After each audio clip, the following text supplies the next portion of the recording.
नमस्ते बच्चों। मैं Vikas Dungarwal, government PG college Pratapgarh से। आज अपन बात करेंगे पर्वत निर्माण के सिद्धांतों की। पर्वत निर्माण के संबंध में विभिन्न विद्वानों ने अपने अलग अलग सिद्धांतों का प्रतिपादन किया है।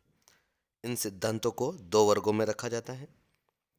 प्रथम वर्ग के अंतर्गत उन सिद्धांतों को रखा जाता है जिनके अनुसार भूपटल पर पर्वतों का निर्माण धरातली क्षैतिज संचलन के कारण भूपटल में सिकुड़न एवं वलन होने से होता है।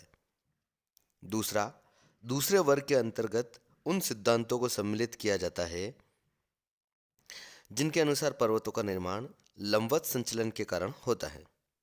प्रथम वर्ग के सिद्धांतों को पुनः दो वर्गों में रखा जाता है। प्रथम वर्ग के अंतर्गत उन सिद्धांतों को सम्मिलित किया जाता है जिनमें क्षैतिज संचलन पृथ्वी में सिकुड़न होने से उत्पन्न होता है। इसके अंतर्गत संकुचन सिद्धांत का अध्ययन किया जाता है। इस वर्ग के अंतर्गत कोबर तथा जेफ्रीज के सिद्धांत महत्वपूर्ण हैं। दूसरे वर्ग के अंतर्गत उन सिद्धांतों का अध्ययन किया जाता है जिनमें क्षैतिज संचलन की उत्पत्ति महाद्वीपीय प्रवाह के कारण होती है। इसके अंतर्गत महाद्वीपीय प्रवाह के सिद्धांत को सम्मिलित किया जाता है।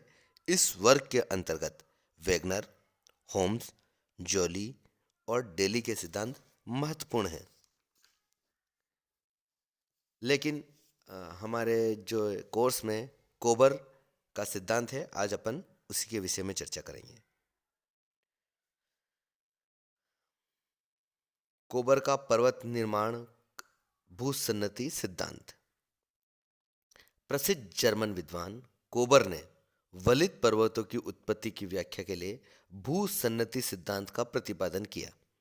वास्तव में उनका प्रमुख उद्देश्य प्राचीन दृढ़ भूखंडों तथा भूसन्नितियों में संबंध स्थापित करना था। कोबर ने इस तरह अपने भूसन्निधि सिद्धांत के आधार पर पर्वत निर्माण की क्रिया को समझाने का भरकस प्रयास किया है। इसका सिद्धांत संकुचन शक्ति पर आधारित है। पृथ्वी में संकुचन होने से उत्पन्न बल से अग्रदेशों में गति उत्पन्न होती है, जिससे प्रेरित होकर संपीड़नात्मक बल के कारण भूसन्निधि का मलबा वलित होकर पर्वत का रूप धारण करता है। जहाँ पर आज पर्वत हैं, वहाँ पर पहले भूसन्निधियाँ थी, जिन्हें कोबर ने पर्वत निर्माणक स्थल ओरिजिन बताया है। इन भूसन्निधियों के चारों ओर प्राचीन दृढ़ भूखंड थे, जिन्हें क्रेटोजेन बताए हैं।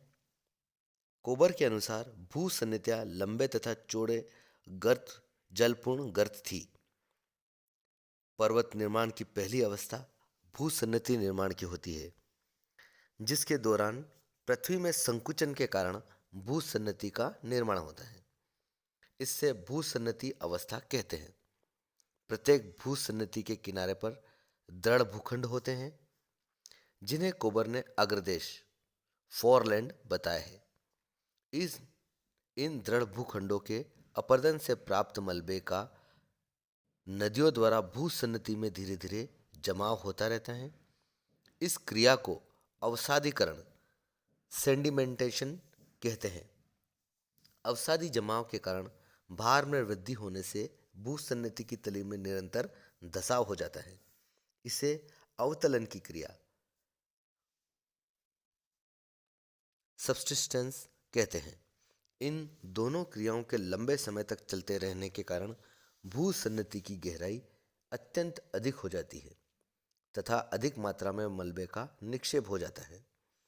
जब भूसन्निधि भर जाती है तो पृथ्वी के संकुचन से उत्पन्न क्षैतिज संचलन के कारण भूसन्निधि के दोनों अग्रदेश एक दूसरे की ओर खिसकते हैं। यानी बीच में कोई गड्ढा है, दोनों तरफ दृढ़ भूखंड है और उस गड्ढे में लगातार मिट्टी डालने के बाद वो क्या है, भर जाता है और इस वजह से दोनों दृढ़ भूखंड यानी स्थल, दोनों तरफ के स्थल भाग एक दूसरे की ओर आगे बढ़ते हैं, है ना।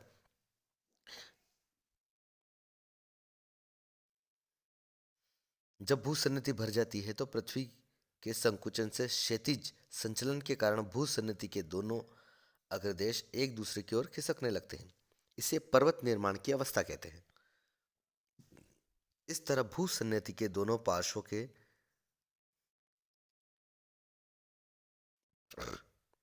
सरकने से आमने सामने सरकने के कारण भूसन्नि की तलछट पर बल पड़ता है।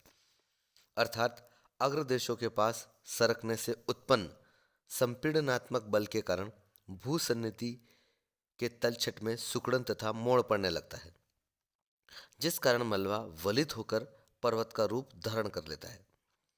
भूसन्निधि के दोनों किनारों पर दो पर्वत श्रेणियों का निर्माण होता है, जिन्हें कोबर ने रैंडकेटन नाम दिया है। भूसन्निधि का मलबा का पूर्णतः या आंशिक रूप से में वलित होना संपीड़न बल पर आधारित होता है। यदि संपीड़न का बल सामान्य होता है तो केवल किनारे वाले भाग ही वलित होते हैं तथा बीच का भाग वलन से अप्रभावी रहता है।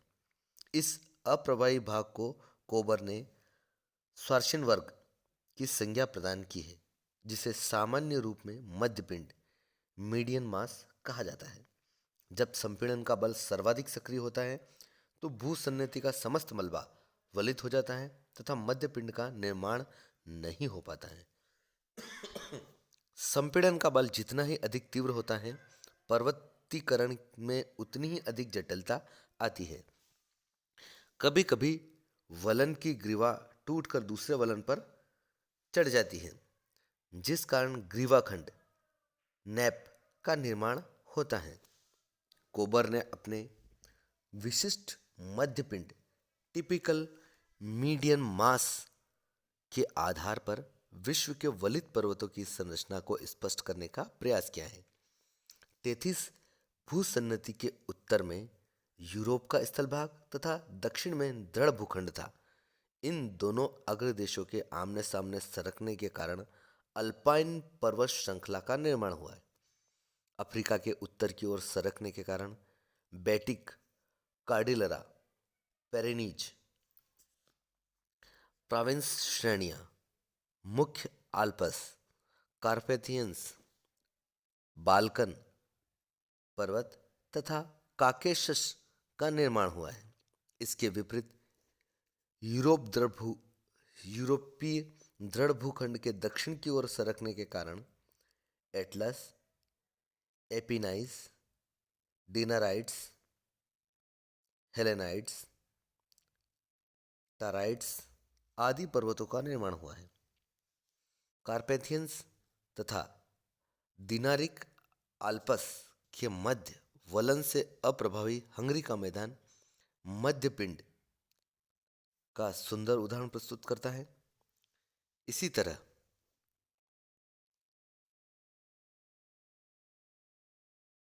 तरह पेरिनीज श्रेणियों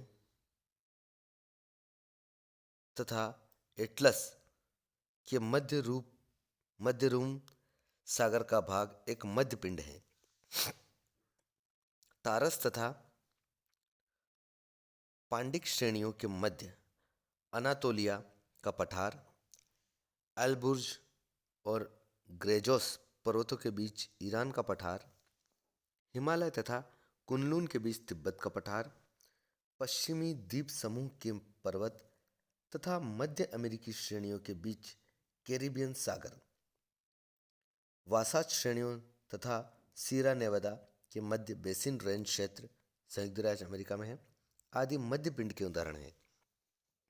इस तरह कोबर ने अपने सिद्धांत में मध्य पिंड की कल्पना करके पर्वतीकरण को उचित ढंग से समझाने का प्रयास किया है तथा मध्य पिंड की यह कल्पना कोबर के विशिष्ट पर्वत निर्माण स्थल की अच्छी तरह व्याख्या करती है। यद्यपि वर्तमान समय में भूगोलवेत्ताओं ने 4 प्रमुख पर्वतीकरण के युगों का पता लगाया है, परंतु कोबर ने ऐसे 6 युगों का उल्लेख किया है। इसमें 3 घटनाएं कैम्ब्रियन युग से पहले घटित हुई मानी गई हैं तथा इसके विषय में बहुत कम ज्ञान है। 2 पर्वतीकरण के बीच एक शांत काल होता है जिस समय पर्वत निर्माण रुक जाता है। हिमालय के निर्माण के विषय में कोबर ने बताया है कि पहले टेथिस सागर था, जिसके उत्तर में अंगारालैंड तथा दक्षिण में गोंडवानालैंड अग्रदेश के रूप में थे। इयोसीन युग में दोनों आमने सामने सरकने लगे, जिस कारण टेथिस के दोनों किनारों पर तलछट में वलन पड़ने से उत्तर में कुनलुन पर्वत तथा दक्षिण में हिमालय की उत्तर श्रेणियों का निर्माण हुआ। दोनों के बीच तिब्बत का पठार मध्य पिंड के रूप में बचा रहा। आगे चलकर मध्य हिमालय तथा लघु शिवालिक श्रेणियों का भी निर्माण हो गया। आलोचना। यद्यपि कोबर का भूसन्नति सिद्धांत पर्वत निर्माण से संबंधित कई तथ्यों का उल्लेख करता है, यद्यपि कुछ स्थानों पर दोष भी पाए जाते हैं। कोबर द्वारा वर्णित पृथ्वी के संकुचन से उत्पन्न बल पर्वत निर्माण के लिए उपयुक्त नहीं है।